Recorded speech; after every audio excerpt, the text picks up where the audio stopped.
He found two kids eating grass. What happens next will break you. The morning was still, wrapped in the golden hush of sunrise, as Daniel Brooks stepped onto the dewy grass of his sprawling backyard. The air was cool and scented faintly of jasmine from the neatly aligned flower beds. He carried his cup of black coffee, a daily ritual that steadied his thoughts before another long week of meetings, deals, and phone calls. The vast marble pool reflected the soft amber light, rippling gently in the breeze. Birds fluttered near the hedges, their chirps echoing softly through the yard. Daniel inhaled deeply, proud of the quiet empire he had built. Every inch of this property, every trimmed leaf, a reminder of how far he had come. Yet beneath the calm perfection, a strange heaviness hung in the morning air. He frowned slightly when he noticed something unusual near the far fence, where the sunlight didn't quite reach. Two small shapes moved in the shadows, crouched low to the ground. At first he assumed it was one of the gardener's children, or maybe stray animals from the neighborhood. He walked closer, his footsteps crunching lightly against the gravel path. But the moment he saw clearly, his hand went still mid-air, coffee trembling slightly in his grip. There, beside the hedge, were two children, a boy and a girl, no older than 6, huddled close together on the damp earth. Their small hands reached out again and again, plucking handfuls of grass, pressing it to their lips, and chewing quietly as though it were a meal. For a moment, Daniel couldn't comprehend what he was seeing. The scene felt surreal against the backdrop of luxury, the glass walls, the lush garden, the shimmering pool. His heart gave a painful jolt. The boy's shirt was torn down one side, revealing ribs that stood out beneath thin skin. The girl's dress was faded and dirt-streaked, her tangled hair clinging to her cheeks. Their bare feet were covered in scratches, the kind that spoke of wandering far without shoes. The quiet rustle of grass between their fingers was the only sound. Daniel swallowed hard, a knot forming in his throat. He glanced around instinctively, expecting someone, his security guard, a maid, anyone, to explain why two starving children were sitting in the backyard of one of the richest men in the city. But there was no one, only the twins and their desperate hunger. He stepped closer, his expensive leather shoes sinking slightly into the soil. "Hey," he began softly, unsure whether to sound firm or gentle.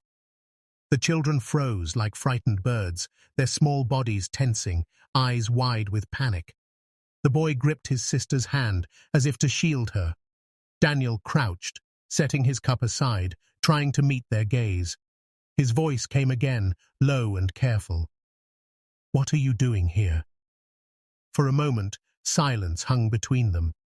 The girl's lips trembled as she looked up, her eyes large and glistening with tears that hadn't yet fallen. "We're hungry, sir," she whispered, her voice thin as air. The sound struck Daniel harder than he expected. Hungry, in a backyard that overflowed with everything a person could want: fruit trees, fresh water, a stocked kitchen. Two children were eating grass. His chest tightened painfully. He looked at the handful of grass still clutched in the boy's small fist, the blades crushed and wet from his saliva. A faint breeze moved through the trees, brushing against Daniel's face, but it did nothing to ease the burning shame crawling through him. How long had they been there? How desperate must hunger be to drive a child to chew what animals ate? The twins lowered their eyes again, clearly expecting to be scolded or chased away. But Daniel said nothing. He simply stood there, the world around him blurring for a moment, his heart too, thudding loudly in his ears. The wealth that had once filled him with pride now felt unbearably heavy. He opened his mouth to speak again, but no words came, only the hollow ache of realization that his perfect world had cracks he had never noticed until now. Daniel stood motionless for a few seconds, his mind struggling to process what he had just witnessed. The girl's fragile voice still echoed in his ears. "We're hungry, sir." His pulse thudded like a hammer against his ribs. Without thinking further, he removed his jacket and wrapped it gently around the trembling girl's shoulders. "Come with me," he said quietly. extending his hand toward the boy. The twins hesitated, glancing at each other, unsure if they could trust this stranger surrounded by marble walls and gold-trimmed fences. But something in Daniel's tone, steady, kind, and almost fatherly, made them rise slowly to their feet. Their small fingers clutched his hand, and he felt how cold they were, colder than the morning air itself. He led them through the manicured path, past fountains and glass doors, into the warmth of his mansion. The heavy door closed behind them with a soft thud, shutting out the wind and silence of the outside world. Inside, the gleam of polished floors and the scent of fresh coffee filled the air. Daniel called out, his voice firm but gentle. "Martha!" His longtime housemaid appeared from the kitchen, wiping her hands on her apron. The moment her eyes landed on the two children, her breath caught. "Oh, my heavens, sir!" she exclaimed, rushing forward. The twins instinctively stepped back, startled by her sudden movement. "It's all right," Daniel murmured, placing a calming hand on their shoulders. "They're hungry. Please, bring them something warm. Soup, bread, anything." Martha nodded quickly and hurried away. The children stood near the door, their eyes darting around the enormous room, the chandeliers, the grand staircase, the paintings that seemed to glow in the morning light. Everything looked too big, too clean, too unread, all for them. Daniel could see the confusion and fear in their faces, so he knelt down to their level again. "You're safe here," he said softly, his voice steady and reassuring. "No one will hurt you." The girl blinked rapidly, her lips quivering, while the boy nodded shyly. When the maid returned with steaming bowls of soup and a basket of bread, the aroma filled the air, rich and comforting. Yet the twins didn't move, their hands stayed at their sides, their eyes fixed on the food as though it might disappear if they touched it. Daniel pushed the bowls closer and smiled faintly. "It's for you. Go on." The boy's hand trembled as he picked up the spoon, glancing once more at his sister before taking a cautious sip. The warmth seemed to surprise him. He looked down, then began eating with slow, careful motions. The girl followed, tears streaming silently down her cheeks as she swallowed each mouthful. Daniel felt his throat tighten at the sight. He stood nearby, arms folded loosely, watching in silence as they devoured the meal like two little birds finally finding shelter. When the bowls were empty, the boy wiped his mouth with the back of his hand and looked up timidly. "We didn't mean to come here," he said in a small, apologetic voice. "We just wanted some grass for our mama's goats." His words carried such innocence that Daniel almost smiled, but before he could respond, the girl suddenly shook her head. Her eyes filled again and she whispered, "No, Eli. Mama doesn't have goats anymore. Mama's sick." The words sliced through the quiet room. Daniel's breath hitched as he crouched down, meeting their eyes. "Your mother is sick?" he asked softly. Lila nodded, pressing her tiny hands together as if holding back tears. "She can't get up much. She tells us to be brave, but she hasn't eaten for 2 days." Daniel's stomach twisted, his heart pounding painfully. "Where is our mother now?" he asked, his voice barely above a whisper. The twins exchanged a glance before the girl slowly raised her small, trembling hand and pointed toward the window. Through the glass, beyond the wide green stretch of his garden, stood a faint outline of an old, crumbling structure, half hidden behind overgrown trees, leaning slightly as though the years had bent it with sorrow. "There," she murmured. "We live there." Daniel followed the direction of her finger, his gaze locking on the dilapidated house he had always ignored. He'd assumed it was abandoned long ago, a relic from before he bought the property. Now, the sight of it filled him with shame. The distance between his shining mansion and that broken shelter suddenly felt like a wall between two worlds. "You live there?" he repeated softly, his voice cracking. The boy nodded, his expression blank, as if he had long stopped expecting sympathy. A heavy silence fell over the room. Daniel could hear the faint ticking of the clock, the crackle of the fire in the corner, and beneath it all, the fragile breaths of two children who had learned to survive by themselves. He pressed his hand to his chest, feeling the ache deepen. Something inside him, long buried beneath layers of success and pride, began to stir, a quiet, painful reminder of humanity. He turned back toward the window, staring at that distant, broken house, and for the first time in years, Daniel Brooks felt his heart truly break open. Daniel couldn't get the image of that broken house out of his mind. The grey roof, half collapsed and covered in moss, stood in stark contrast to the gleaming tiles of his own mansion. As the twins led him through the damp morning grass, silence hung heavy between them.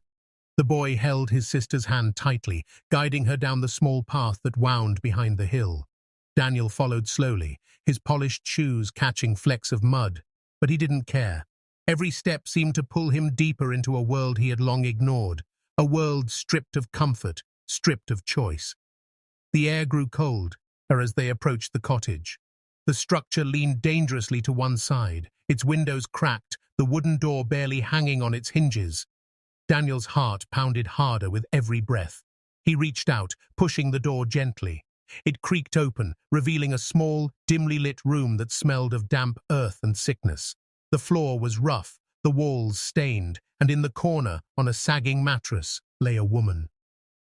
She was wrapped in a torn blanket, her hair tangled, her lips pale as chalk. The sound of her cough shattered the silence, deep and harsh, echoing in the confined space. Daniel froze. The twins ran to her side instantly. Lila kneeling beside her mother, whispering softly, "Mama, we brought someone. He helped us."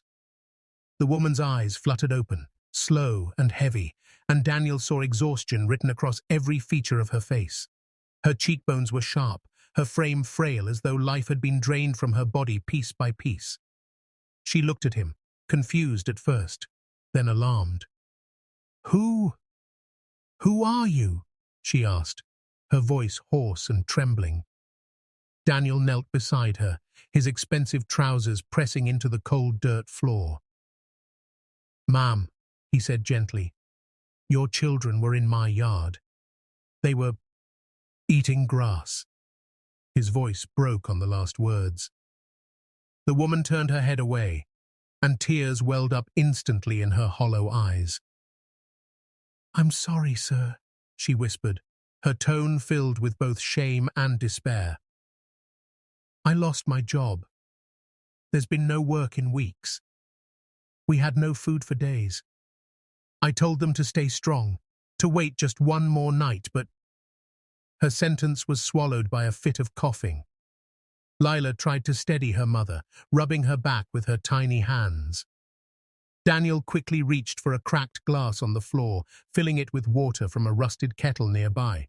But even as she sipped, her hands shook violently. He caught her wrist instinctively, feeling the coldness of her skin. It was the kind of cold that came from hunger, from exhaustion that seeps into the bones. "You don't have to say sorry." The twins huddled close to her sides, their small faces pressed against her arms, as if afraid she might disappear if they let go. Daniel's chest tightened painfully. He looked around the room again. No stove, no food, no warmth. A single candle burned weakly on the table, its light flickering against the walls, casting shadows that made the space look even emptier. In one corner, he noticed a few scraps of paper, perhaps old bills or notices. He didn't need to read them to understand. Every inch of this place spoke of quiet suffering, of a life that had been slowly abandoned by fortune. The woman, Anna, wiped her tears with trembling fingers. "I used to clean houses," she said faintly. "When the factory closed, I lost my job. Since then, I tried everything. People stopped calling. I walked miles every morning to ask for work, but no one wanted someone like me." Her words carried a dignity that broke Daniel's heart even more. She wasn't complaining. She was explaining. She was still trying to justify why her children had been forced to eat grass, as though poverty itself was a crime she needed to apologize for. Daniel lowered his gaze, unable to meet her eyes. His mind replayed his own past. The long nights he'd spent building his empire, the deals, the endless hunger for success.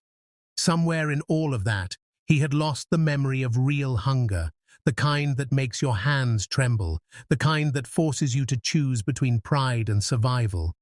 He took a deep breath, his throat dry. "Anna," he said softly, repeating her name as if it grounded him. "You've done nothing wrong.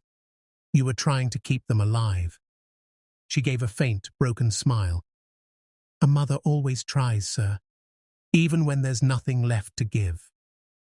Her voice cracked, and she looked away again, embarrassed by her tears. Daniel's heart twisted painfully.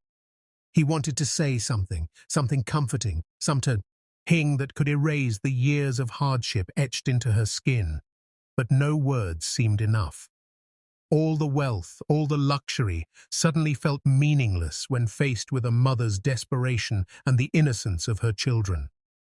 The twins clung to their mother tighter, and for a moment Daniel simply watched them. 3 fragile lives bound by love stronger than hunger itself. He felt the sting of tears in his own eyes, but he didn't wipe them away. Instead, he whispered again, with quiet conviction, "You don't have to say sorry, Anna. Not for being a mother. Not for surviving." The room fell silent except for the faint crackle of the candle flame and the soft sound of her breathing. In that small, broken cottage, surrounded by the echoes of struggle, Daniel Brooks, millionaire, businessman, and man of comfort, finally felt what it meant to be human again. That night, Daniel lay awake in his enormous bedroom, the silence pressing in from all sides. The soft hum of the city outside could barely reach him through the thick glass windows, yet his mind refused to rest. He had turned off the lights, but the darkness only made the images in his head sharper. The frail woman's trembling hands, the twins curled against her, the cracked walls of that cottage that seemed to hold more truth than his entire mansion. The clock on the nightstand ticked steadily, each second slicing through his thoughts. He stared at the ceiling, his pillow untouched by sleep, the sheets feeling colder than usual. For the first time in years, Daniel Brooks, the man who prided himself on control, felt utterly powerless. The faces of Eli and Lila appeared before his eyes again. Those eyes too old for their age, carrying the weight of hunger and fear no child should ever know. He turned over, pressing a hand to his forehead, but the ache in his chest only deepened. He had seen poverty before, but from a distance, behind tinted car windows, through reports, through charity events where people donated money without ever meeting the ones they claimed to help. But that day, poverty had looked him in the eye, and it had looked like his own past. The memory came uninvited, slow and heavy, dragging him backward through time. He was 10 again, barefoot on a cracked street, clutching his mother's hand as they waited in line at a soup kitchen. He could still smell the faint scent of burnt bread, still feel the rough texture of her coat sleeve under his fingers. His mother, Maria, had worked in a small laundry shop, ironing clothes until her hands blistered. He remembered how she used to smile through her exhaustion, humming lullabies as she boiled rice and stretched a single meal to last 2 days. Those were hard times, but they had each other, and that had been enough. Then came the winter that took everything. The sickness had come quietly, stealing her breath night after night while Daniel sat beside her, helpless. He remembered the hollow sound of his own sobs when she didn't wake up one morning, her hand still clutching his. The memory was like a blade now, cutting deeper as he saw Anna's weak body mirrored against that old grief. The same helplessness, the same quiet suffering. He had built his empire to escape that pain, to prove that he would never feel hunger again. Yet here he was, surrounded by everything money could buy, and still feeling the emptiness gnawing inside him. He rose from the bed and walked toward the window. The moonlight spilled across the garden, silver and cold, touching the same fence where he had found the twins. His reflection stared back at him, expensive pajamas, tired eyes, a man who had everything but had forgotten why it ever mattered. "Maybe God sent those kids to remind me who I was," he whispered, his voice trembling. The sound of his own words startled him. He hadn't spoken to God in years. Success had made him believe he'd done it all alone, but tonight that illusion crumbled like dust. He turned away from the window and sat on the edge of the bed, elbows resting on his knees, hands clasped tightly. His mind swirled with questions he couldn't silence. How many people like Anna were still out there, hidden behind walls he never cared to look past? How many children were forced to chew grass while he signed contracts for millions? Shame burned through him, sharp and relentless. He walked into his study, switching on the lamp. The room was lined with awards, photographs, and reminders of his accomplishments. But as he stared at them now, they seemed meaningless. Hollow trophies that couldn't feed a soul or warm a heart. His gaze fell on a small faded photograph on the far shelf. Him and his mother, standing outside their old apartment, smiling despite their worn clothes. He picked it up gently, brushing the dust off the frame. "You'd hate what I've become," he whispered to the photo, his voice thick with regret. "You taught me to be kind, and I forgot." His eyes glistened, and he sank into the chair, the photograph trembling in his grip. For a long time, he simply sat there, letting the silence breathe around him. The memories kept returning, his mother's laughter, her songs, her hands ruffling his hair, her words echoing, "When you have more than you need, share it, Danny. God gives so you can give." He hadn't thought of those words in decades, but now they pierced through every layer of pride he'd built. Slowly, something inside him shifted, like a heavy door creaking open after years of being locked. He realized he couldn't go on pretending comfort was enough. He couldn't erase the image of those children or their mother's frail smile, nor did he want to. He stood again, straightening his shoulders, a quiet resolve settling into his heart. The mansion felt too large, too silent, too empty for one man. He looked out the window once more, toward the hill wall. Here the broken cottage stood unseen in the dark. "Tomorrow," he whispered. "Tomorrow will be different." His voice was quiet but sure. He turned off the lamp, the photograph still clutched in his hand, and walked back to his bed. The first hint of dawn touched the horizon, and for the first time in years, Daniel Brooks felt a purpose that no amount of wealth could buy. The morning sun broke through the mist as Daniel stepped out of his car, his coat fluttering slightly in the cool breeze. The hill ahead looked just as bleak as it had the day before, but today he wasn't alone. Behind him came his private doctor, two of his most trusted workers, and a van loaded with supplies, boxes of food, blankets, medicine, tools, and fresh paint. His decision from the sleepless night had transformed into action before dawn. He had made a single call, brief and commanding. "I need to help someone." And now, as his shoes pressed against the muddy path toward the broken cottage, he felt a strange calm wash over him. The children were outside, crouched near the same spot, trying to gather twigs for a fire that refused to light. When they saw him, their eyes widened in surprise. "Sir," Eli said uncertainly, brushing the dirt from his hands. Daniel smiled gently. "I told you I'd come."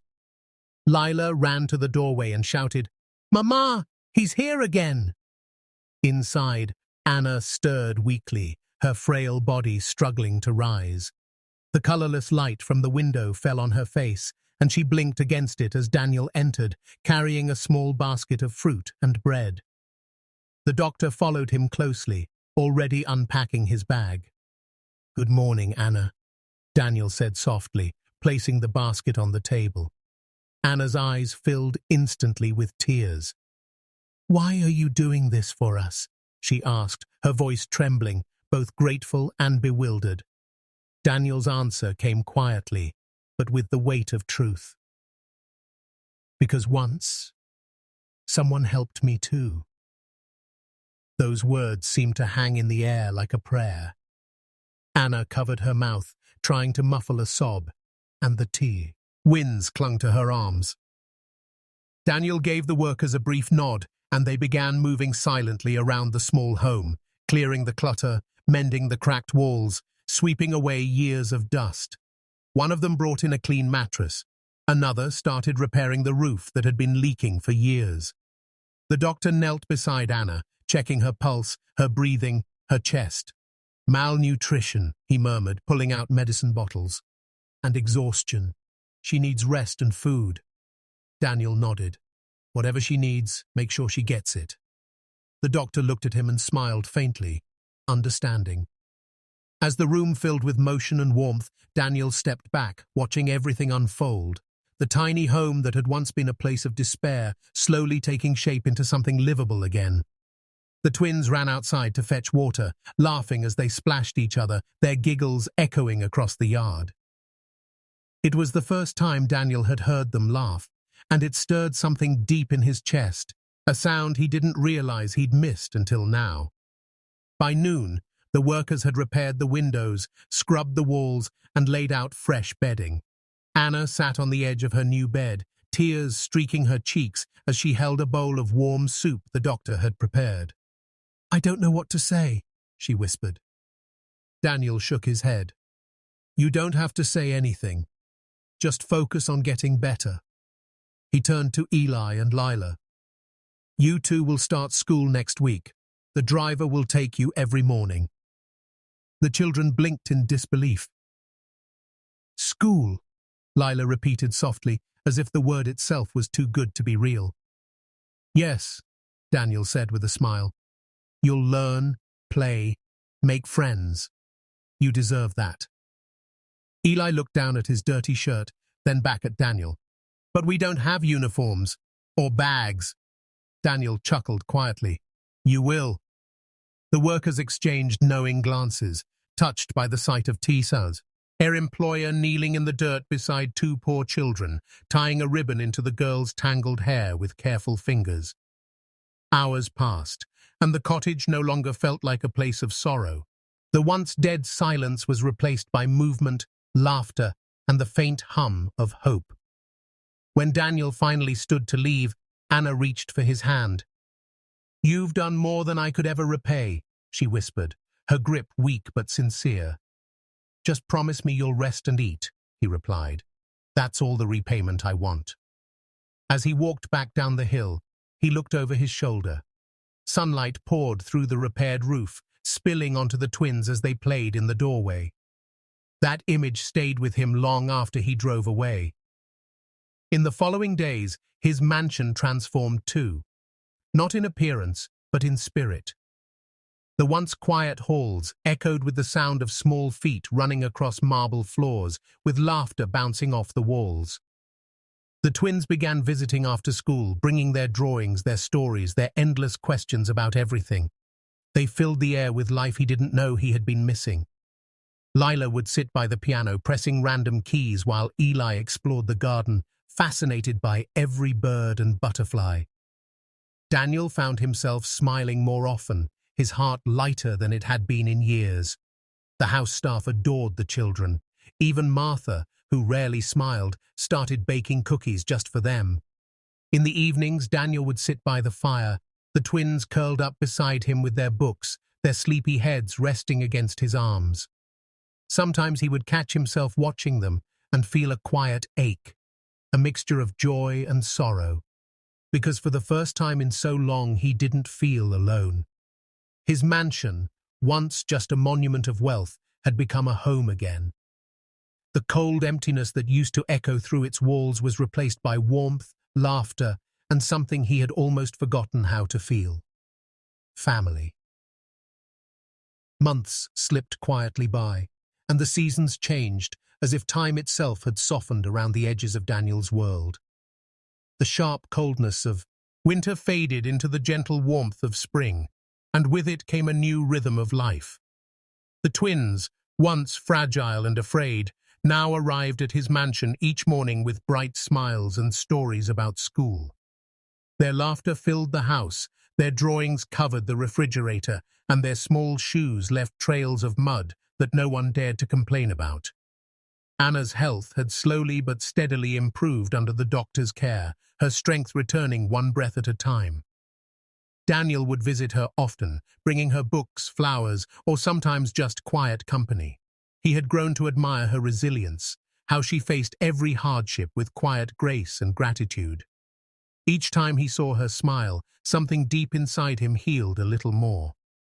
One evening, as the sun sank low behind the hills, painting the sky with streaks of gold and crimson, Daniel sat by the window reading when his phone rang. He glanced at the screen and saw Anna's name. Her voice trembled softly through the receiver. "Daniel," she began, a trace of emotion hidden behind her calm tone. "Can you come over for a moment? There's something I need to show you." Without hesitation, Daniel grabbed his coat and keys. The drive up the familiar hill felt different this time. Peaceful, almost nostalgic. The small cottage was glowing faintly with lamplight when he arrived, its repaired walls standing strong against the dusk. The twins ran out to greet him, their excitement bubbling over as they pulled him inside. Anna sat near the window, a warm blanket around her shoulders, her eyes brighter than he had ever seen them. In her hands, she held a worn photograph, its edges creased with time.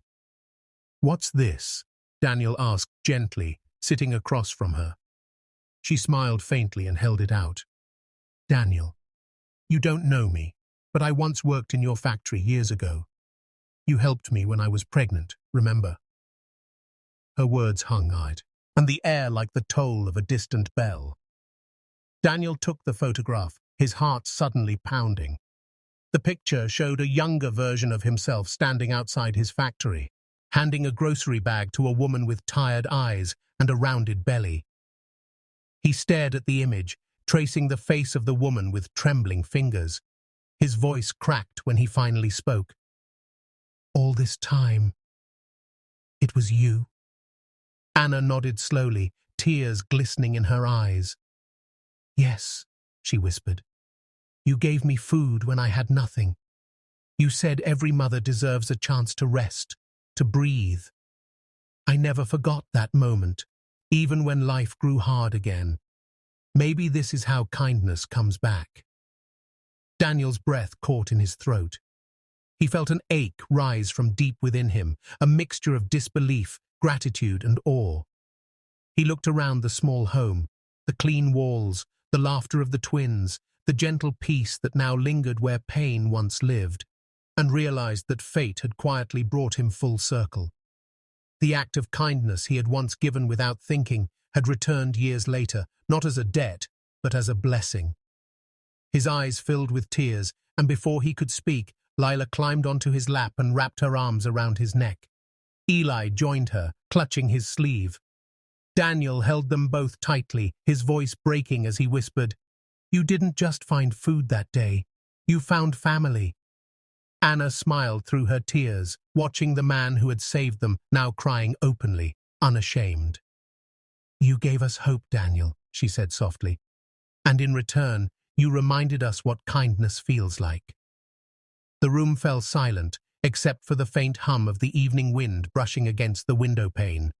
Daniel sat there holding the children close, the photograph still in his hand, feeling the truth settle deep in his soul. Every small act of goodness had the power to return, multiplied in love. Outside, the stars began to appear one by one, flickering like tiny candles in the vastness of the sky. The world felt softer somehow, as if touched by grace. Tears rolled down Daniel's cheeks, glistening in the dim light, but they were not tears of sorrow. They were tears of gratitude, of understanding. The emptiness that had haunted him for years had finally been filled, not by success or wealth, but by connection, by compassion, by something as simple and powerful as love. He looked at Anna and said quietly, "I thought I was saving you that day in the yard, but it turns out you were saving me." Anna's smile deepened, her eyes shimmering as she nodded. "Maybe we were meant to save each other." The twins giggled softly, unaware of the weight of the moment, and the sound made Daniel laugh through his tears. The candle on the table flickered, its flame steady and warm, casting golden light over the photograph between them. As the camera of life panned back, past the glowing home, the whispering trees, the peaceful hill, it revealed a truth too beautiful to be missed. Even the smallest kindness can ripple through time and return when you least expect it. Daniel closed his eyes, whispering a silent prayer of thanks, and in that moment he felt his mother's voice again in his heart. When you have more than you need, share it, Danny. The words wrapped around him like a blessing. His tears fell freely now, but his heart was full. The story had come full circle, and as the night embraced the world, Daniel Brooks finally understood that the greatest fortune a man can have is not in his bank, but in the love he gives and receives.